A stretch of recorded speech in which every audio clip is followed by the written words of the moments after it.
All right, like I said, I got Jake Burns from Brown's Film Breakdown here joining me. Jake, how you doing this morning? Yeah, we're okay. It's as far as a Browns world perspective, it's pretty mundane, but otherwise a good Tuesday morning, man. Thanks for having me. What's up with you? How are you? I'm doing good. I know we've only got a few minutes here to hang out and give the listeners and viewers, some information here. I want to talk to you about your perspective, your takeaways, what you're gaining from your film breakdowns of this team. I mean, first of all, it's got to be brutal breaking down this film. It's brutal just watching the freaking games as they're happening. And then to go back and actually rewatch everything's got to be hard. But what are you seeing? Like, what are you seeing from Dillon Gabriel? What are you seeing from this Browns offense in general? Kevin Stefanski, all that kind of stuff that is just not working. Yeah, I mean, it's kind of a lot. I know. There's a saying, no, it's okay. It's a good question because I think people don't really know where to start. And that's what Cleveland Browns Daily asked yesterday. And I'm like, I mean, would you want it in bullet point form? Do you want, like, there's so many things. Like, I think that offensively it is as much as it is scheme related, and I don't think they're always doing a very good job right now. I don't know that. I certainly wouldn't say they're elevating their talent. I don't know that there's a cohesive plan or an identity that they build off of and try to layer things off of that identity. So that's a part of it. And there's a big blame pie chart that you could make on this whole thing. And I remain pretty sure, fairly confident in the take that Kevin Stefanski with adequate talent to good talent can run an effective offense. Is it going to be elite in the NFL? I don't know. I can't say for certain, but he can run an adequate offense. When the talent's not good and it takes an inspiration, it takes a device, a decisive plan, a plan built on, we're going to win in these three ways this week. I don't think he's an elevator of those types. And I don't also believe, it's hard to define this, but I don't think there's a belief in the locker room that this is like their structure of offense is going to work.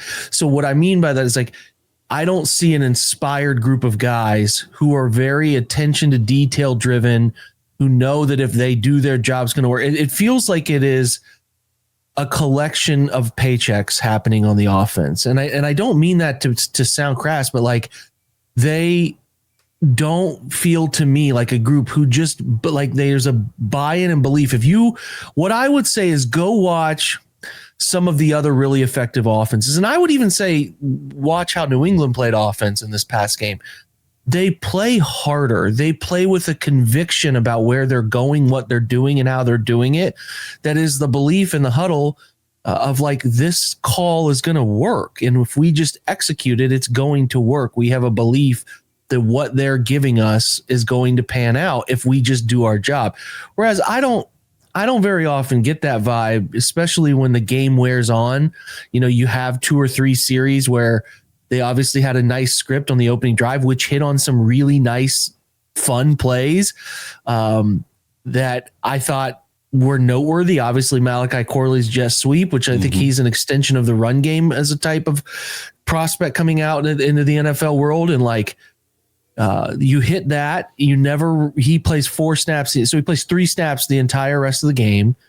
They don't really build off of the success of that jet sweep in any way. No play action off of it, nothing coming back to it, nothing that makes the defenses afraid that, they might return to that. But you know what I mean? Like, go back and watch the Vikings offense who hit one of those, and they used it 3 or 4 times, 2 times on run, a couple times on play action to hold guys in place and hit some throws. And it's like, okay, you never visited that again.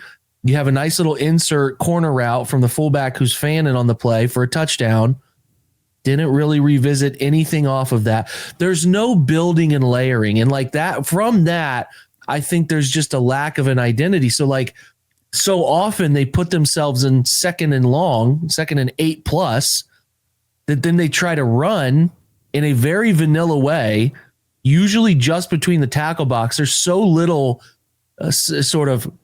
run game diversification here that it's easy to defend. So then it's 3rd and 7. Like every series is rendering a 3rd and 7, or at least a 3rd and 5+. And we know they don't really have a plan for that. It's just straight drop back stuff that occasionally it works, and more often than not, it doesn't. So what I think it is clearly there's talent lacking, right? Like you're playing Isaiah Bond a ton of snaps. You're playing Jamari Thrash, who's, I think, having a better second year in the NFL. Obviously, whatever's going on with Jerry Jeudy, and I don't think Jerry is just been Monstart here and doesn't have any talent anymore. I certainly think that he's in a rut, and there's no clear path to getting him out of it because they don't have a quarterback who wants to throw the football in any way that allows him to, believe his quarterback has faith that he can go get a ball or throw with anticipation. So it's scheme related. Yes. It's talent related. Yes. They're not getting the best out of the offensive line. I think they're years past their prime, almost all of them, and play on their heels this way more than they used to. I mean, they used to bury people. There'd be clips of guys burying people. There were those special clips of Wyatt Teller running in space, embarrassing. That doesn't happen anymore. Like I'm watching that happen around the league for teams. They don't get that result anymore. They're out physical every week at the point of attack. So you have that, you have all of it. And then you have a quarterback who's a 3rd round rookie go look up guys selected in the 3rd round in the last decade. I think Jacoby Brissett, your best result. Guys picked at 3rd round after, even 2nd round guys. It's so rare they find success. And yeah, everybody wants to bag on Dillon Gabriel. I'm with you. He's playing awful football. No doubt about it. He's not good enough right now, but he's playing in an offense that is demanding he find the answer all the time, basically on his own most often. And if you want to track back the last 20 years, guys selected in the 3rd round and later who have found success, go look at the offenses they arrived in and how they propped them up, made life easier on them. And even if you want to go to Russell Wilson and be like, hey man, look what the defense was the best of the decade. This is the point. You're playing a 3rd rounder rookie, and if you play Shador, he's going to be a 5th round rookie, whether you want to believe he's a 2nd round talent or not. Even so, the Browns' choice to take 2 quarterbacks in the 3rd and 5th, and I understand, take swings at quarterback, try to find. You're doing these guys such a disservice putting them in this offense. You need a Drake May that can maybe overcome some of that, but that's only getting a guy early. So it's this is bigger philosophical stuff, but Dillon's playing terrible, and he should, based on the way things are around him, based on the track record of pick. Not that he should, but this is totally expected based on the environment he arrived in. Kevin's not doing a very good job coaching, and the guys up front are not performing the way we hope. They're kind of aging themselves out of the league, to be completely honest with you. And then the wide receiver skill talent's not enough. So that's it. I mean, then that's how you get a historically bad offense. So let me ask you this then, because, for the first few years of Kevin's tenure here, what we heard and what we believed and what we saw on the field was that his offense was, and I think you might have talked to us about this a couple of years ago, kind of more designed to take the pressure off the quarterback, mask some of the quarterback's flaws, put him in a position to be successful with the way the offense functions around him. So they don't get to that anymore, Josh. They don't get to it. They don't get to play action that matters. That's what exactly. There's very little opportunity for a quarterback to find easy answers within what they're doing, because a lot of the West Coast staples that he likes to run are very common, and defenses feel very comfortable defending them. And he doesn't have a way to devise up quick answers that make the quarterback's life really easy. So consistently, here and there they will, but not consistently. And the run game that build into your play action, their ability to make their run and pass reflect one another is moot. They don't get to that stuff. They don't get to bootlegs the way they used to. And for reasons I don't understand. I think it's a failure of Kevin's ability to take what he did in Minnesota for 18 months as the offensive coordinator and then apply it then to Cleveland, which he did. And I think if I'm being transparent again, these guys owe Nick Chubb some of their money because Nick's ability to make everything work in rugged situations, and admittedly the offensive line was better when he was at his peak, no doubt, but his ability to mask and make something out of situations that weren't, I mean, sometimes even functional, is amazing because I like Q. I think he's a good player, but he's not Nick, and Nick was able to do some ridiculous stuff. And the moment Nick went out in 23 was the moment this offense couldn't run the football again. Like just couldn't do it. They haven't been able to do it for 3 years.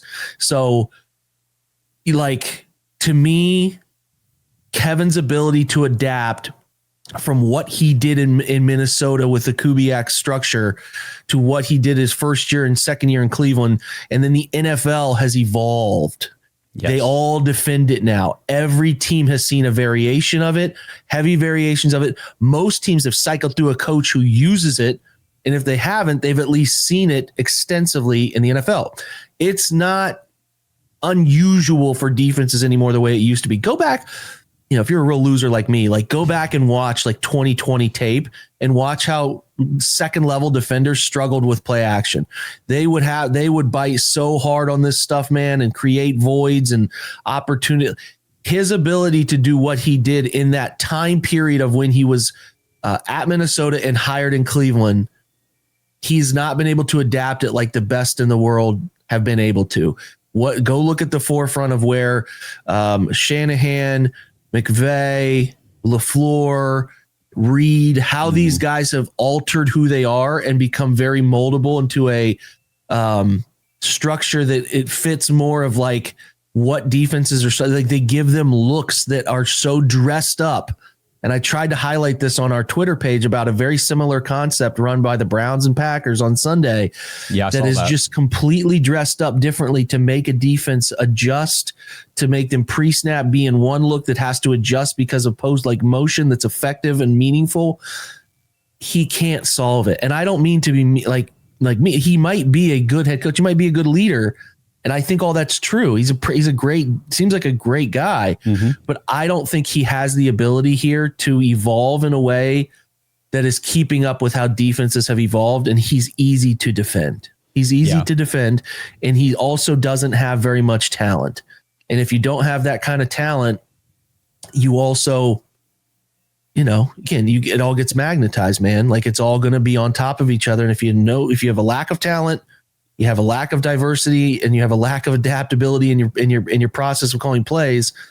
It's the product we're watching on Sunday where I'm like, I can't keep watching this. This is awful. So yeah, that's what I've been saying a lot too. Is is it coaching? Is it the personnel? It's both. Why can't it be the combination of the two? Like nothing is good right now with this team. And I keep telling you guys out there to go watch Jake's breakdowns, Browns film breakdown on Twitter. Or the clip he's talking about. The Browns ran the play, and it went for a loss, I believe. And the Packers ran the same, what did you say, variation of the same type of play, and they scored a touchdown on it. It was just drawn up better and all that kind of stuff. But I guess what I want to hit here before I got to let you go here in a few minutes, but you started this by saying if Kevin had better talent and good talent, he could run an effective offense, probably not elite, but effective. I'm hearing everything you're saying, though, and everything that I've seen over the last few years makes me believe that they could get whatever talent they want in here over the next couple of years and ride this thing out with him.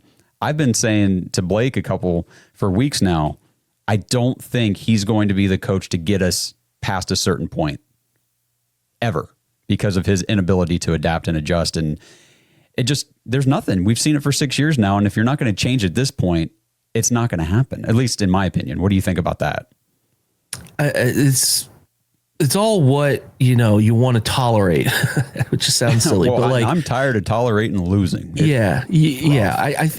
kind of talked about this on my show we did last night, which is like, hey, they're probably going to win 5 games this year. That's being generous the rest of the way. That's 3 more wins. Maybe the Jets, Titans, and somebody else, the Bengals Raiders. Week 18 or Raiders. Sure. So 5 games feels like a fair number. Could be 4. Hell, it could be 3, but whatever. That's the point. But the point is that would make him 8-26 across 2 seasons. Yeah. And if you go back and track the history of the NFL, not many coaches who didn't have their first year be the struggle year have survived this kind of stuff. 2 straight prolonged losing seasons in the way that they're putting together here. The only example that's moderately close is like Marvin Lewis, who came off, but he came off of winning the division with Carson Palmer in like 05. And then 07, he had like a 4-11-1 season. Then they went 10-6 and won the division again. And then they went like 4-12 again. So it was like across 3 seasons, Marvin Lewis had 2 awful seasons. And then they got in the spot where they had to get rid of Carson Palmer, and they found a Hail Mary. The Hail Mary was like the 2010 or 11 draft when they drafted AJ Green, the Hall of Fame wide receiver. And then the second round, they found Andy Dalton. And that's what the Browns need. Their only hope here is that they hit a Hail Mary of finding whatever order you want of these guys. That's whatever, if you want to take, hypothetically speaking, Fernando Mendoza, and then you maybe take Carnell Tate at pick like 18, and it really, really resets your offensive culture and you unlock some stuff. But I don't know. He had to like Marvin Lewis had to fire his offensive coordinator that was with him from the 2003 season, was with him for 7 seasons at that point. So like, that's the only example I can find. They went on to win the division or be second in the division, make the playoffs for 5 straight years. I think they lost every single wild card game, but like that's the only example I can find where a guy kept his job and like found some success. So but then again, is he giving up play calling? Is he giving that to Tommy Rees? Does Tommy a long-term take control of the offensive coordinator in perpetuity? If they let Tommy go, maybe they keep Kevin and hire in a new offensive coordinator. So then you're on your 3rd offensive coordinator. You're on your 2nd defensive coordinator already and your 2nd special teams coordinator. At some point, the common denominator is one thing. And like, that's where I'm like, if the Browns do this, keep him after 8-26. No one's really done that over the course of 2 seasons in the middle of a coaching career. So that's going to be a bit unheard of. And obviously the most 2-year stretch unheard of thing ever, a guy keeping a job, was Hugh Jackson, right? But they kept him clearly a year too long and obviously fired him after 6-7 games that season. So it was just obvious he was lame duck, but they didn't. Jimmy wanted to fight his perception of I fire guys too quickly. I didn't give him enough talent. Now I'm giving him talent. 7 games in, he's still the same guy getting you the same results. So we're going to fire him. It feels very similar. I think Kevin's a better head coach than Hugh Jackson. He's going to get an opportunity to work in the league still. Maybe he gets another head coaching job. I don't know, but he's going to get a chance. I just don't think where this roster is, and even if they draft a high selected quarterback, that he can be the guy to put it together and develop that guy and develop an offense that caters and almost the word is protects that guy as he develops in the league. I just don't have faith in that. And my only feeling of like, how do you feel comfortable with Kevin Stefanski back is if he's not calling the offense, if he turns it over and he plays full CEO. But that's again to my point of like, then you're on your 3rd OC. It's all these elements of like, what are we doing here? Like, why do we, you know what I'm saying? So I just am, I don't trust it. And I don't see how there's a healthy path forward with him structuring this offense. And if he's not structuring the offense as the offensive minded head coach, I mean, kind of turns into what are we doing here business. So the data of this is rough. His performance tied to the data is rough. And it is not a thing that should make Browns fans feel optimistic. And to me, it's not to say, I mean, because obviously the Marvin Lewis thing is there and it's meant to show you that there is, I guess, I mean, but the thing is that 2 straight seasons of losing so many games does render your messaging to be challenge, how you're talking them through it, getting them to buy in, the belief. The Marvin Lewis example is close-ish, but in the middle of that, he won the division. So you can do 4-11, win the division 10-6, and then have another 4-12. But like, you didn't have 2 straight years of that. And that's where it's like, are guys believing what you're saying? Are guys buying into your vision for what it takes to win? I think if you were the effort police in some of these games, your alarm bell would be going off at times. Sure. So I'm just like, I don't know. I don't have the answer to all this. I'm not in Berea. I don't know what the players feel like. I don't know what the coaches feel like. There's a lot of stuff that you, as a fan, you lean into ownership to find the answer, to find the root of the issue and sniff it out and make the decision accordingly. But God, how do you trust that to get done correctly? So it's like, there's so much I see on the field on Sundays that I understand that we're playing a ton of rookies. Ton of rookies, ton of young guys, but there's so many times I watch plays, I'm like, these guys don't know what they're doing. And to me, a lot of that goes back to coaching during the week. Like, what are we doing in practice? Like, I can understand that happening from time to time throughout a game, but it's like every freaking series, there's plays where it's just, we run the wrong route, we turn the wrong way, we're, not on the same page, running back goes the opposite direction. It drives me nuts. I guess I know you got to get out of here. Last thing. People keep asking about the receivers. Are they getting separation? Are they actually open, or do they just suck? Are they covered? Is there nobody to throw the ball to? Just real quick before you got to go, what do you see downfield with these receivers? Is Dillon just missing guys, or is there really nothing open? There are opportunities to take. I wouldn't say these guys are great. I mean, these guys aren't good collectively. The unit is. Especially even down Tillman is not good. I mean, there's not a bunch of physicality there. They don't have a ball winner. They had 2 catches in a 35 drop back game from wide receivers. And in a game that was over by the third quarter, and you're just playing chuck the football against zone coverage in the fourth quarter. And like, yes, Dillon is not, he doesn't throw to wide receivers well right now. He only really uses the middle of the field well. He doesn't have anticipation on throws outside the hashes yet. And he's missed some chances down the field. So I don't think they're as bad as like those laughable results I just mentioned. I think the quarterback is struggling in that world. It's kind of the same as like when Deshaun Watson couldn't find a wide receiver successfully for a while last year. Yeah. And then Jameis arrives and Tillman's taken off and Judy's taken off. You have quarterbacks who are good at using those portions of the field, and then you have some that aren't. So Dillon is not comfortable in that space yet. Maybe he someday gets there with prolonged playing experience, but I think it'd be pretty big jump and a lot of faith to think that's a result. So I don't think they're as bad as some of these like laughable results, but these guys aren't. When teams go man, they're very sticky to these guys. So I don't.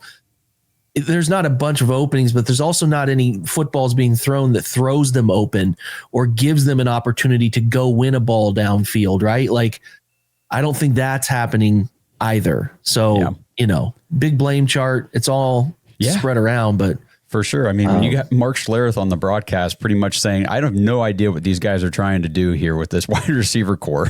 And that's the case of like, I don't know what they're trying to accomplish as an offense. A lot of time it is very much, hey, we have these designed third and medium plays. We run these plays only. We can't build. We can't layer. We can't use things that come back to it in the second part of the game that builds off something we ran 2 times in the first time.